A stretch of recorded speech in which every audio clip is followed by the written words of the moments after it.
Good morning students. अभी तक हमने क्या किया है, नेट एसेट मेथड किया है, जिसमें हमने इक्विटी और प्रेफरेंस की जो है वैल्यूएशन की है।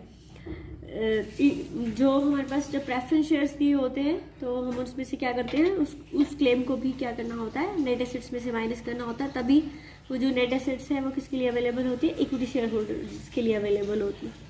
लेकिन हमारे पास प्रेफरेंस शेयर्स की जो है डिफरेंट सिचुएशंस होती है। जब तक हम कहा ना हो तब तक हम क्या मानते हैं कि प्रेफरेंस शेयर्स कैसे होते हैं, नॉन पार्टिसिपेटिंग शेयर्स होते हैं।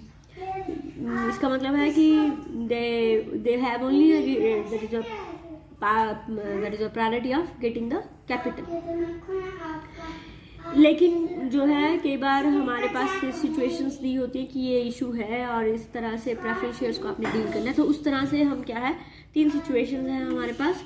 उन तीनों सिचुएशंस के अनुसार हम क्या करते हैं, प्रेफरेंस शेयर्स को माइनस करते हैं और नंबर ऑफ इक्विटी शेयर्स और नंबर ऑफ प्रेफरेंस शेयर्स को फाइंड आउट करते हैं।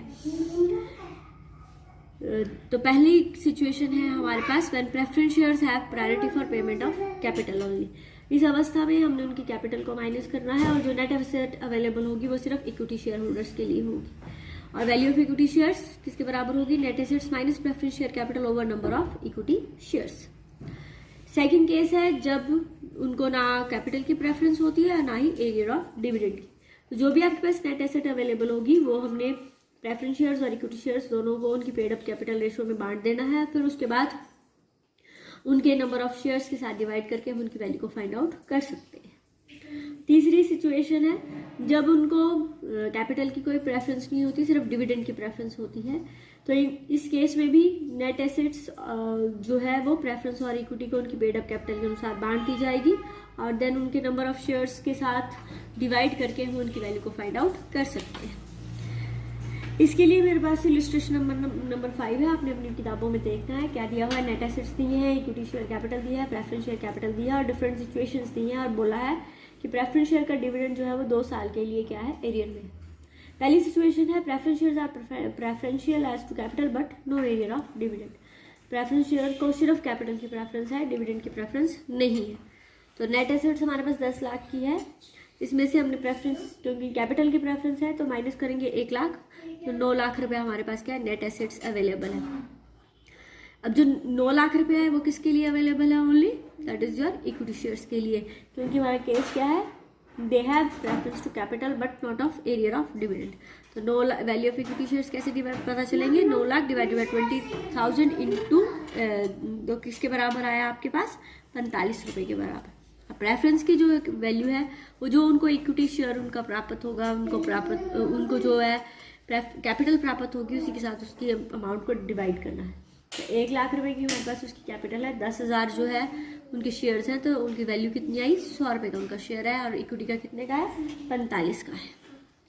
सेकंड केस में है कि प्रेफरेंस शेयर को सिर्फ डिविडेंड की प्रेफरेंस है। तो इस अवस्था में एसेट्स में से हम सिर्फ डिविडेंड माइनस करेंगे। कैपिटल कितने की हमारे पास, 1 लाख रुपए की और 9% उनका डिविडेंड है और 2 सालों का डिविडेंड है, तो 18,000 जो है उनको प्राप्त होगा। तो हमारे पास कितना हुआ, जो कैपिटल हमारे पास आई है वो कितनी आई है, 9,85,000 रुपया जो नेट एसेट अवेलेबल है। अब इस नेट एसेट्स को हमने उनकी पेड अप कैपिटल के अनुसार डिवाइड कर देना है। 9,82,000, तो जो कैपिटल है वो कितनी है, एक हमारे पास है 20,000 और दूसरे की जो कैपिटल है वो हमारे पास कितनी है, 1,000। तो 2:1 की रेशो में जो है हम इनको बांटेंगे नेट एसेट्स को। तो 9,80,000 इंटू 2/3 ये हमारे पास आया 6,54,666। और वैल्यू ऑफ इक्विटी शेयर्स कैसे फाइंड आउट करेंगे, इसको हम किससे डिवाइड करेंगे, इनके नंबर ऑफ इक्विटी शेयर्स। तो नंबर ऑफ इक्विटी शेयर्स कितने हैं, 20,000। तो 32 रुपये जो है इनकी वैल्यू आई है। इसी तरह से 9,82,000 को हमने प्रेफरेंस कैपिटल में बांटना 1/3, तो ये हिस्सा आया हमारे पास 3,27,333। क्योंकि इनको डिविडेंड की प्रेफरेंस भी थी तो इसलिए इससे डिविडेंड का अमाउंट भी प्लस करेंगे, तो ये हमारे पास आया 3,45,333।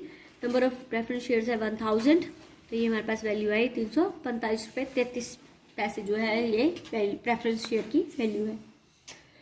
तीसरा केस है, ना ही उनको कैपिटल की प्रेफरेंस है ना ही उनको डिविडेंड की।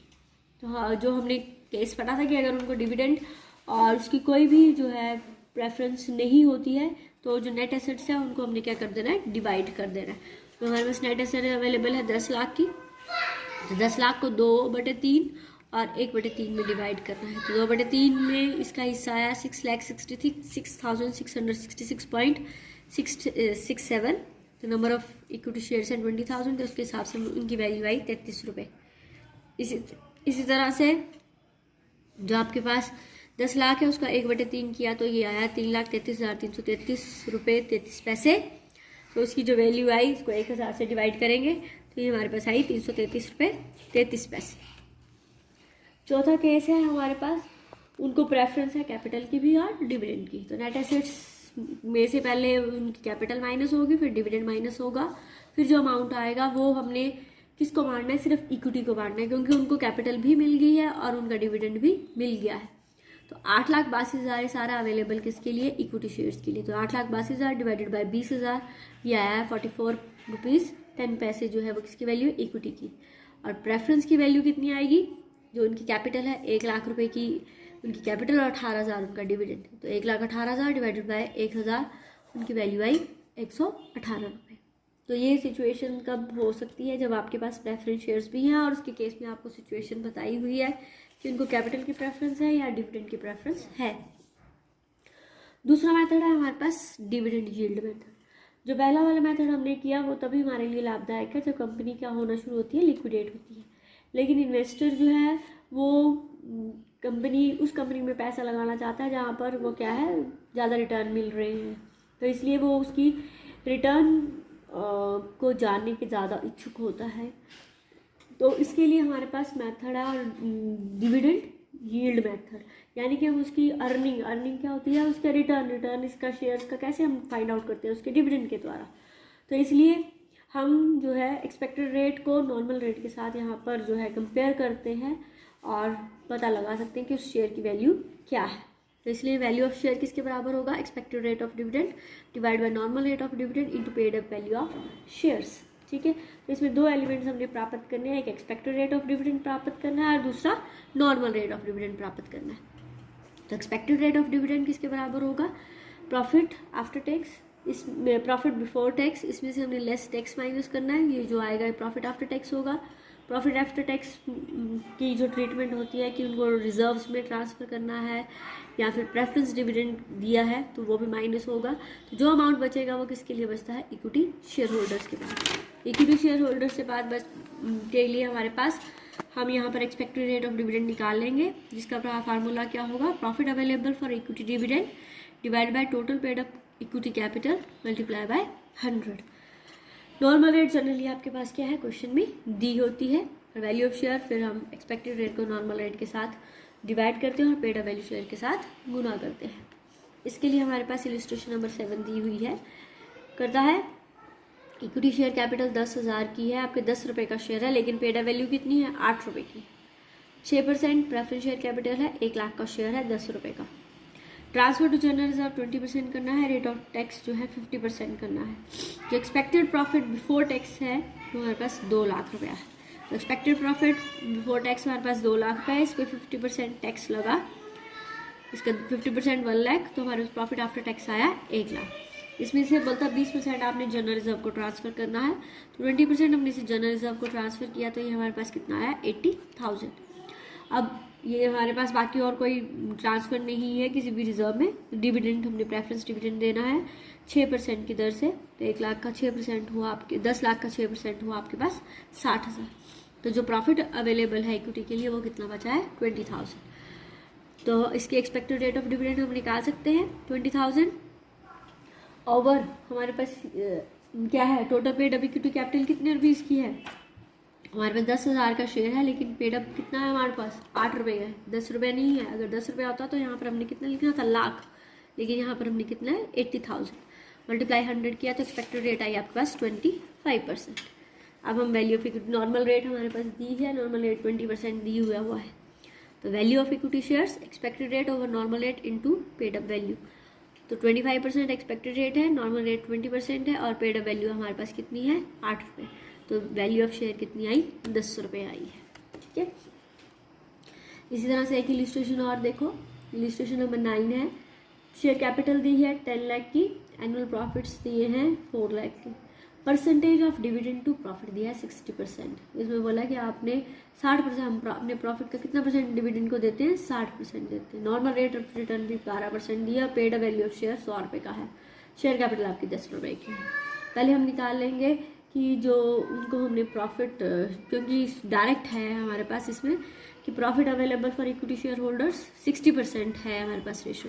तो 4 लाख हमारे पास प्रॉफिट है, इसका 60% कितना दिया हमने, 2,40,000। तो ये 2,40,000 एक्सपेक्टेड रेट का पहला एलिमेंट कि profit available for equity dividend.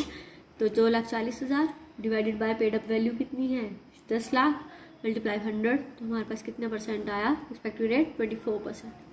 Value of equity shares की कैसे निकालेंगे, एक्सपेक्टेड रेट 24% है, जबकि नॉर्मल रेट कितनी है 12%, मल्टीप्लाई बाय 100। तो आप यहाँ से कंपैरिजन कर लो सीधे ही।